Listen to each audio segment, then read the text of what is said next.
Hello everyone, my name is Shambhavi. Hope you all are doing well. So basically the topic which we are going to discuss today is inheritance. Let me just quickly write down that topic here so that I can just tell you about this topic further, right? So it's a topic which we are just going to discuss today in advanced pattern programming, and that is inheritance. Now what we actually mean from it, right?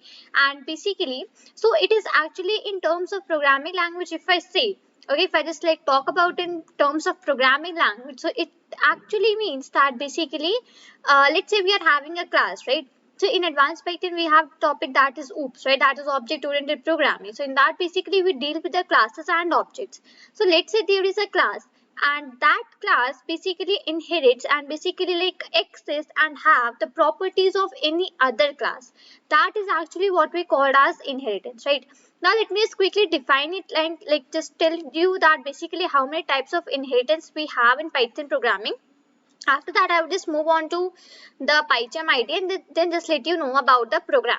Right, so very first type of inheritance that we have in Python programming is single inheritance. Okay, single, and I would just write here inherit, inheritance. Okay, this is the very first type of inheritance that we have in Python programming. Right, now moving towards the second, we have multiple inheritance. Okay, I would simply write multiple. I have just not write the whole spelling here. That one is multiple. And moving towards the third, I have multi-level. Right, so these are the three types of inheritance that we have in Python programming. Now, turn by turn, we'll be seeing that basically how we just do the single inheritance in Python programming, how we do multiple, how we do multi-level, along with that things you'll be seeing here, right? So what I would just doing is that I would just go to my PyCharm IDE here, and I would just go to my folder where I just like to write all the programs and start making a folder here for discussion of the topic, and that is basically my single inheritance. Let me quickly write out the single, and here I would just write out inheritance, right? So here in this file I would just let you know that basically how we can just like start and how we can just write the program for single inheritance, right? Now, as I just mentioned that inheritance actually means from having one properties of a class onto another class, right?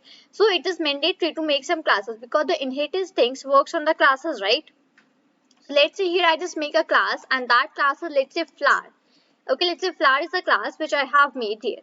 Now what I can just do here is that inside this, let's say I just want to make some a function. Okay, I just want to make some function. So I would just write here def, and let's say the function name is type. Okay, let's say type is the name of the function which I would just make here, right? And the self will automatically be passed because this is a class, and inside class whenever we just declare a function, so self is automatically passed on to that. Right. Now, basically, let's say inside this, I start writing a print statement, and into that print statement, let's say I write that this is, let me just write here, this is a red flower. Right. So here I had just made one class, and that class is flower actually, right? Flower is the name of the class that I have made. After that, inside that flower class, I had simply made a function, right? That function name is type. Correct. So inside that type, the self is automatically passed because I had made this function inside the class. So inside a class, whenever we just make a function, so self is automatically passed in between that function. Right. After that, I had simply used a like written a print statement, and that is this is a red flag. Okay, let's say this is the class which I have made. Now basically, I will be just going on to the next line. Let's say here. Okay. Now let's say here I just make another class. So let's say first was flower, and second let's say I would just make as, let's say, plant. Okay, plant is the another class which I have made here. Now I would just put the brackets here, and inside the bracket, now when I write here as flower, this step, this procedure which I have just done here right now, this is actually what we call as single inheritance. Okay, this is the time and this is the place where we just can say that okay, I am just doing here as single inheritance. Let me just quickly write out, and then I will just explain you that why I am just saying this thing. Right. So I just wrote that single inheritance here. Now here what I had just done, I had taken my plant class, right? That was a class which I have made, and this was plant, right? Inside that plant class, what I had done, I had passed my another class, and that is flower. Right, this one is my flower class, right, which I had made above. I just pass that here. Now the plant class which I had made here, right? This plant class which I have made here. Now this plant class will be having the properties of this plant class as well and this flower class as well, because I have mentioned this flower class in the between, like in the middle of the bracket of the plant class.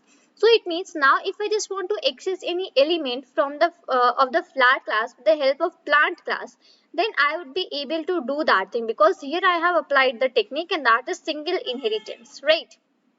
Now, moving on to the next procedure, I would just like again just write some functions here. So I would just write, let's say div, and first one I had made type. Let's say here I just made a color, okay? And in bracket, oh sorry, in bracket cell will automatically be passed. I would just come on to the next line and simply write here my print statement, print, and I would just write here. Let me just write here. This is red color, okay? Let's say I just write here. This is red color, right? Even I had just made out my second class, and in that second class I have just done the inheritance of my first class, okay? So whenever we just do whenever we just inherit a class into another class, that procedure is called a single inheritance. Let me switch it out to write the definition also. So put a comment here and I would just write here, when we inherit inherit a class into another another class, that procedure that procedure is known as single inheritance, okay? A single inheritance, right? So when we just when we just inherit a single class into another class, that is called single inheritance. Now I have just done that thing here, I have applied that procedure. Now what I'm just doing is that I'll be making the object. Now, I would here not make the object for flower class as well as for the plant class. I would not make the object for both of the classes. I would simply make the object for any one class here, and let's say that is plant. Okay, I would simply make the object for my plant class. Why not flower? Because if I want to now access anything of my flower class, I can simply access that thing through the help of my object of the plant class. Why? Because here I have applied the procedure of the single inheritance, right? Whatever the properties were in the flower class, now that all have come into the plant class as well, right? So here I would just simply make an object, and let's say that object is small. Okay, let's say small is the object which I had made, and that I would be making for my plant class, right? So this is the thing that I have done. Small is the name of the object and plant is the class for which I have made the object.